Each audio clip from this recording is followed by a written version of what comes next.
Hey guys, so the biggest part for me personally for coyote trapping and bobcat trapping for predators is setting on locations with high probabilities.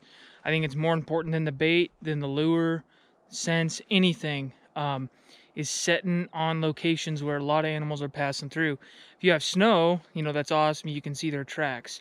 If you don't have snow, then it's really a lot of, funnels where the animals are going to move through. So I wanted to show you this one spot that I'm at here.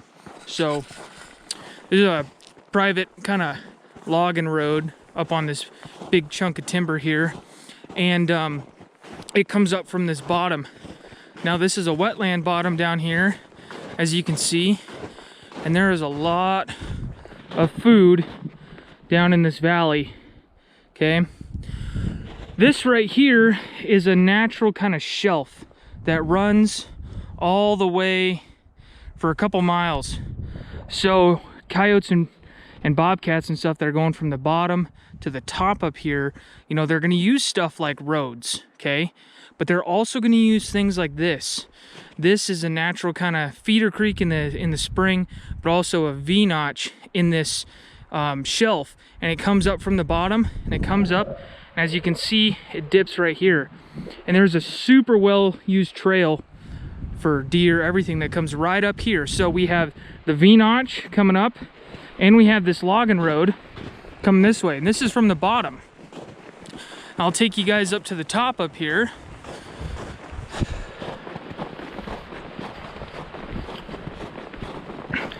Like right here, boom, there's a coyote. There's just a crap load of tracks all through here. But then as you get up here where these two meet, now we have another Y.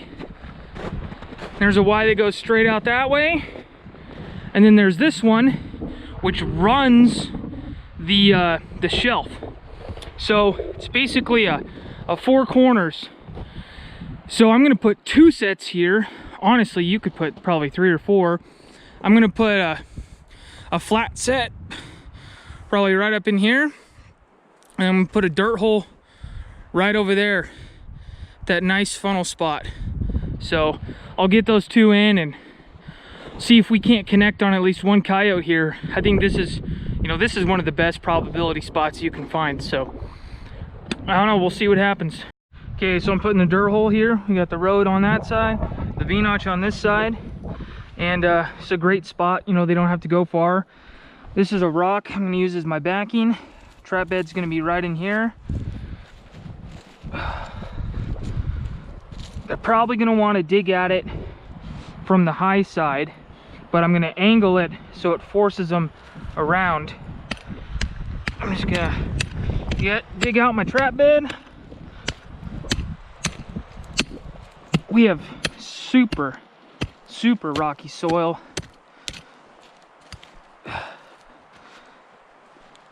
Make my dirt hole right underneath that rock.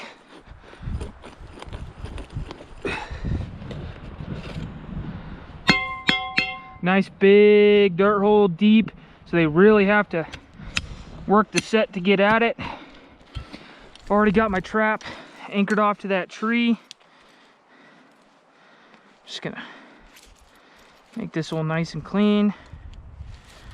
Double check, trap tags there. Okay, this is a Bridger number 3 dogless. I really like these traps. Pretty easy to set.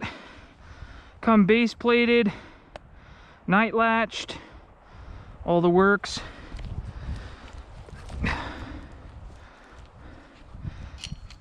Okay, and I'm probably gonna actually angle my trap like that way, because I think they're gonna come at it from this side. That way they avoid stepping on that dog. So all I'm gonna do is get a little bit of nice bed and dirt down in there. We got freezing temperatures, so I got some antifreeze here. I really like it. It makes it to where it's easy to bed the trap. Because I don't have any more wax dirt. Okay, gonna get on that side. Get it good on that side. Put a little bit more. Okay. Flip this sucker over. Just jam that down in there nice. Always add a little bit more as I'm going.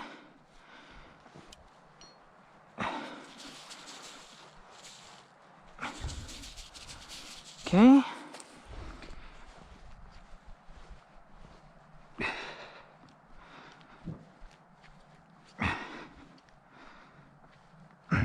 Okay, that trap is solid. Okay, so now add a little bit more on the top here, and then just blend her in. Get that pine cone out of there.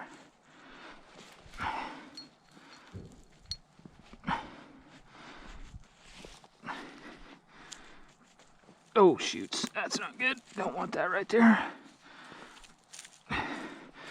Now I'm just going to take some of this pine needle shrub bogusness. I don't know if they can actually see it or not. I've caught plenty of critters with it out, but I don't know. Just like to play it safe. Okay, good there. It's all set around the trap bed.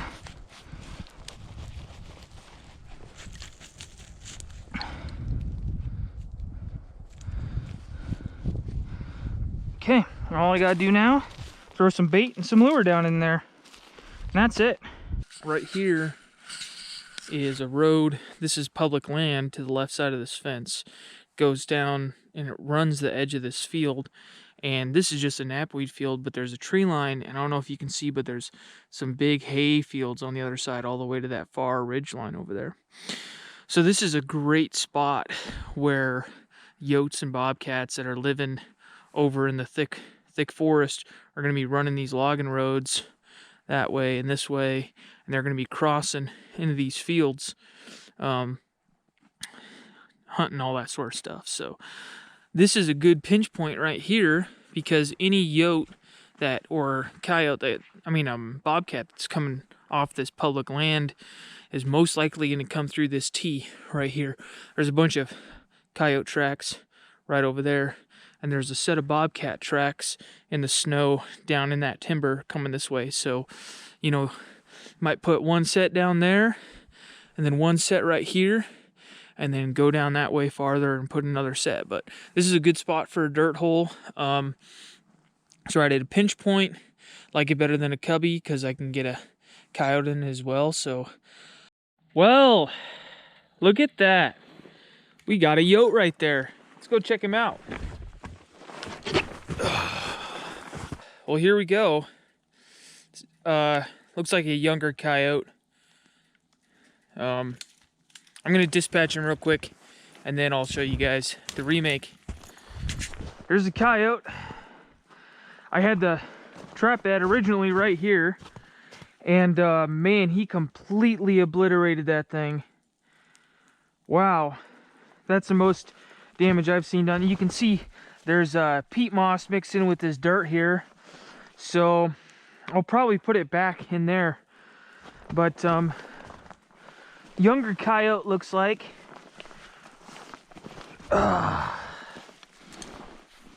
Female. Yep.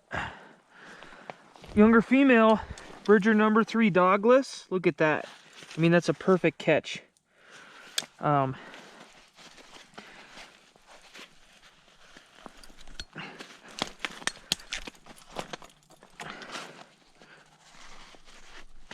I got trapped here.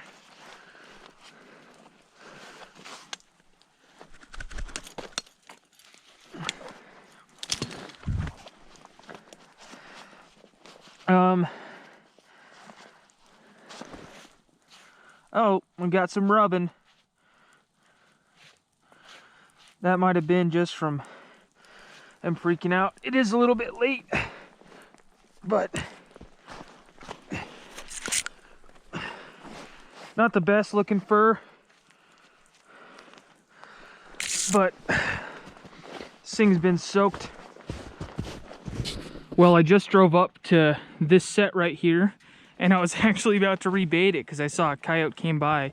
Then I heard cling, cling, cling, and we got a coyote right here.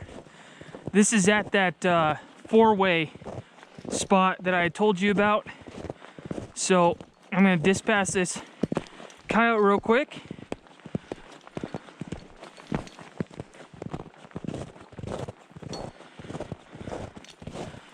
Not a bad looking coyote.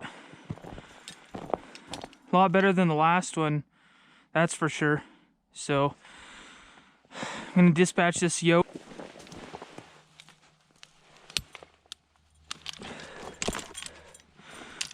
Oh, okay.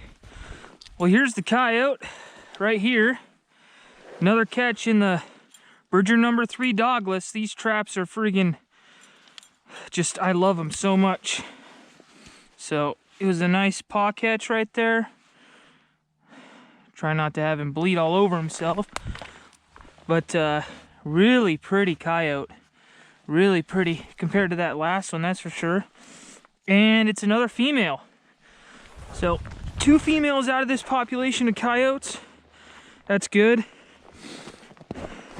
This landowner really did not want coyotes in this area, so get this bleeding coyote out of my set. Put it right there. There we go. So, as you can see, I got a bobcat here on the dirt hole set, which is awesome because I was expecting to get a coyote. I'm going to dispatch it real quick, and then we'll show you guys a beautiful bobcat afterwards. Oh, wow, it's got nice spots. It is a female too. But it's got some gorgeous spots on it. Look at that. Look at the catch too. Bridger number 3 dogless. Around the front foot there. That is perfect. So I was on a dirt hole set right here. Just using peat moss. Had him cabled off to the tree. And thought this was going to be a coyote set. So I had some coyote urine and coyote gland. But bobcat seemed to like it. Just baited with some beaver meat. So worked out pretty sweet.